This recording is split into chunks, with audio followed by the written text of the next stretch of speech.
நம்முடைய மரியாதைக்குரிய சபாநாயகர் அவர்களுக்கு ஒரு கடிதம் எழுதியிருக்கிறார். அந்த கடிதத்தில் அவர் செங்கோலை அங்கிருந்து அகற்ற வேண்டும் என்று சொல்லியிருக்கிறார். செங்கோலினுடைய பெருமை, செங்கோலை பற்றி அறியாமை அவர் இதை பேசியிருக்கிறார். அவருடைய பேச்சுக்கு என்னுடைய கண்டனத்தை தெரிவித்துக் கொள்வதோடு, செங்கோல் எவ்வளவு சிறப்புமிக்கது, செங்கோல் தமிழர்களுடைய பண்பாடு, தமிழர்களுடைய கலாச்சாரத்தை போற்றுகின்ற செங்கோல்.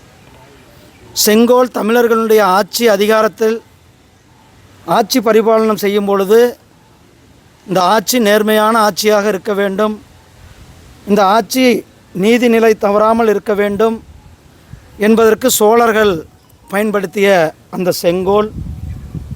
உங்களுக்கு சோழர்கள் பற்றி நாம் பல சிறந்த ஆட்சியை கொடுத்தவர்கள் சோழர்கள்.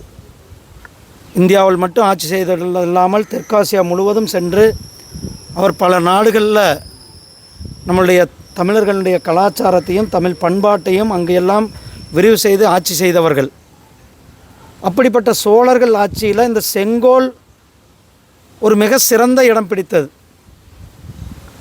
அதற்கு பிறகு தமிழ்நாட்டினுடைய ஆதீனங்கள் இந்த செங்கோலை பயன்படுத்தி ஆதீனங்கள் மாறும் பொழுது அந்த ஆதீனங்கள் அந்த செங்கோலை வைத்து கொண்டு அந்த நிலை தருமாறாமல் நீதி தவறாமல் இருப்பதற்கு ஒரு எடுத்துக்காட்டு.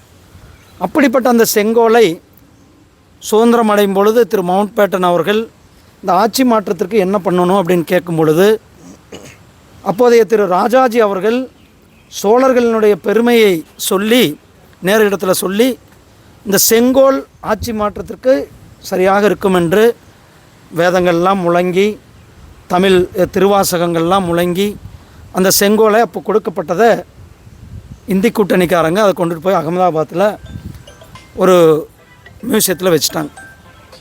ஆனால் மாண்புமிகு பிரதமர் திரு நரேந்திர மோடிஜி அவர்கள் இப்படிப்பட்ட அந்த செங்கோல் எங்கே இருக்கிறது என்று தேடி அந்த செங்கோலை நம்மளுடைய புதிய பாராளுமன்றம் கட்டின உடனே இந்த ஆத்ம நிர்பர் பாரத் சுயசார்பு பாரதத்தில் நம்ம இந்தியாவினுடைய காலனி மனோபாவத்திட்டு வெளியில் வந்து வெள்ளைக்காரர்களுடைய மனநிலையிலேருந்து வெளியில் வந்து நமக்கான ஒரு பாராளுமன்ற கட்டிடம், இந்த இந்தியாவுடைய கலாச்சாரத்தை ஒழிக்கின்ற பாராளுமன்ற கட்டிடம், இந்த பாரத தேசத்தினுடைய பண்பாடை பிரதிபலிக்கின்ற இந்த பாராளுமன்ற கட்டிடத்தில் செங்கோலை வைத்தார்கள். அந்த செங்கோல் வைக்கும் பொழுது சாதாரணமாக வைக்கவில்லை. தமிழ்நாட்டில் இருக்கிற அத்தனை ஆதீனங்களும் இங்கே வந்து அத்தனை ஆதீனங்களும் புடைசூழ வேதங்கள் முழங்க, தமிழில் திருவாசகங்கள் முழங்க அந்த செங்கோலை நிறுவி தமிழர்களுக்கு பெருமை சேர்த்தது நம்முடைய மாண்புமிகு பிரதமர் திரு நரேந்திர மோடிஜி அவர்கள். செங்கோல் மட்டுமல்ல, அதே போல் தமிழர்களுடைய பண்பாட்டை, தமிழர்களுடைய கலாச்சாரத்தை இணைக்கும் விதமாக காசி தமிழ் சங்கமம் 2 முறை நடத்தினாங்க. அது மட்டுமல்ல, காசி தமிழ் சௌராஷ்டிரா சங்கமம், ஒரே பாரதம் உன்னத பாரதம், ஏக் பாரத் சிரேஷ்ட பாரத். இதில் நம்முடைய பிரதமர் அவர்கள் தமிழுக்கு எந்த அளவுக்கு முக்கியத்துவம் கொடுத்து கொண்டிருக்கிறார்கள், தமிழை போற்றி கொண்டிருக்கிறார்கள், தமிழனுடைய பண்பாட்டை போற்றி கொண்டிருக்கிறார்கள். திருக்குறளில் கூட செங்கோலை பற்றி குறிப்பிடப்பட்டிருக்கிறது. வள்ளலார் அவர்கள் செங்கோலை பற்றி குறிப்பிட்டிருக்கிறார்கள். இப்படிப்பட்ட செங்கோலை அவமரியாதை செய்த சமாஜ்வாதி கட்சியினுடைய பாராளுமன்ற உறுப்பினர் திரு ஆர்கே சௌத்ரி அவர்களுக்கு என்னுடைய கடுமையான கண்டனத்தை தெரிவித்து கொள்வதோடு, இதற்கு துணை போகிற இந்தி கூட்டணி, அது திமுகவாக இருக்கட்டும் காங்கிரஸாக இருக்கட்டும், அவர்கள் தமிழர்களை அவமதிக்கிறார்கள், தமிழ் பண்பாட்டை அவமதிக்கிறார்கள், தமிழர்களுடைய கலாச்சாரத்தை அவமதிக்கிறார்கள். இதை தமிழர்களாக நாம் யாரும் வேடிக்கை பார்க்க முடியாது. இது தமிழனுடைய மாண்பிற்கு ஒரு இழுக்காகத்தான் இது இருக்கிறது. தமிழர்களுடைய மாண்பை போற்றுகின்ற அந்த செங்கோலை எடுக்க வேண்டும் என்று சொல்லுகின்ற அருகதை எந்த இந்திய கூட்டணியை சேர்ந்த ஒருவருக்கு கூட அந்த அருகதை கிடையாது. செங்கோல் தமிழர்களுடைய மரபு, செங்கோல் தமிழர்களுடைய பெருமை, செங்கோல் தமிழர்களுடைய ஆட்சி மாண்பு, நீதி தவறாமல் இருப்பதற்கு ஒரு எடுத்துக்காட்டு அந்த செங்கோல். இந்த செங்கோலை பாராளுமன்றத்தில் வைத்து நமக்கு பெருமை சேர்த்த பிரதமர் அவர்களுக்கு நன்றி சொல்கிறேன். செங்கோல் வந்து செங்கோல் வந்து மன்னராட்சியோட முறை தான். ஆனால் வந்து அரசியலமைப்பு சட்டம்ன்றது தான் ஜனநாயகபூர்வமான ஒரு விஷயம், அதுதான் நாங்கள் கேட்குறோம் அப்படின்னு எதிர்க்கட்சிகள் சொல்கிறாங்க. நீங்கள் மன்னராட்சியில் அப்படின்றது கிடையாது.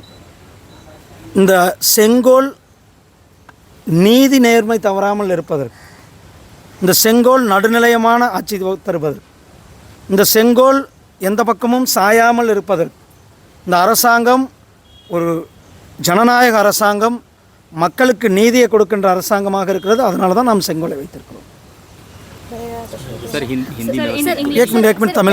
பிரதமர் வந்து செங்கோலை பிரதமர் செங்கோலை நிறுவும் போது அதை தொட்டு வணங்கினாரு. ஆனால் அது அவர் எம்பியா பதவி ஏற்கும் போது அதை தொட்டு வணங்கலன்னு அகிலேஷ் யாதவ் சொல்றாரு.